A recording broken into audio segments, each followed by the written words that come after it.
Donald Trump, Paul Ryan drama deepening after the presumptive GOP nominee refused to rule out removing the House Speaker as convention chair. I don't want to mention now. I'll see after. I will give you a very solid answer if that happens about 1 minute after that happens, okay? There's no reason to give it right now, but I'll be very quick with the answer. It sounds like I know what happened. Congressman Ryan telling the Milwaukee Sentinel-Journal moments ago, quote, "He's the nominee. I'll do whatever he wants with respect to the convention." Joining me now, Chris Stirewalt, Fox News digital politics editor and author of Fox News First. So, wow, I don't know. I guess somebody else could chair the GOP convention, right? Right. Sarah Palin probably would be available.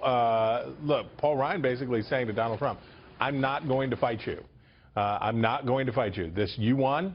It's your party now, and there's nothing that Paul Ryan can do to make Donald Trump become a conservative stalwart overnight. There's nothing that he can do to make Donald Trump do anything, especially as it relates to the idea of how he's going to be nominated.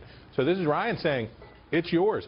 Take it. But that doesn't come along with Ryan's unconditional support. He's saying you can have your convention, you can have the party that you've won control over, but that doesn't mean you get Ryan and his support with it. Okay, so it sounds like maybe they're both kind of playing both sides here. I mean, Trump can take away the chairmanship of Paul Ryan. Paul Ryan can take away his endorsement.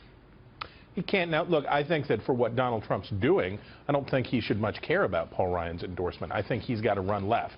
I don't think, look, if he put together the same strength of Republican coalition that Mitt Romney had, which was 93% of the Republican vote in 2012, he'd still lose because Mitt Romney lost. He's not going to get 93% of the Republican vote. He's going to get substantially less than that. Right now he's clocking in at about 80% of it, and of course that would send him down to a huge defeat. The question for Trump is, how much of the Republican vote can he consolidate? How many Republicans and conservatives can he win over while simultaneously reaching out to the liberals that he's trying to reach out to now with things like the minimum wage hike, higher tax rate than his baseline plan for upper income earners, and the kind of things that Bernie Sanders voters might want. Yeah, or the Iraq War. I mean, there's a bunch of stuff that he may be reaching over to the left to try and get those voters. Okay, now there's been another little bit of a dust-up about whom called who, or whether it's who called whom. Whatever the right grammar is, listen to this. I think it would be better if it were unified. I think it would be, there would be something good about it, but I don't think it actually has to be unified in the traditional sense. I'm going to do what I have to do. I like Paul Ryan. I think he's a very good guy. He called me 3 weeks ago, and he was so supportive. It was amazing, and I never thought a thing like this. I got blindsided by this.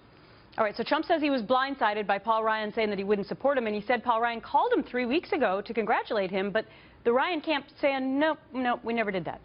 Didn't happen. That's what Paul Ryan says. So there's a thing that people do, oh yeah, I talked to him, everything's fine, yada, yada, yada. So what Paul Ryan's saying is that Donald Trump, yada, yada, yada, their phone call, I never called him, I didn't do that. Ryan is I won't call him a stick in the mud, but he is a serious individual, and I don't think he's going to play around with this kind of stuff. And we've seen a similar thing coming from the camp of Marco Rubio that people in the Trump universe were saying was just slobbering for the chance to get in there and love on Donald Trump and basically running to be his vice presidential candidate. People around Marco Rubio told me and told others, say, not happened, not even close, nothing like that. So they have to be careful about putting these people who are these not sticks in the mud, but proprietous individuals in the position of having to refute those claims. All right. Chris Stirewalt, well said.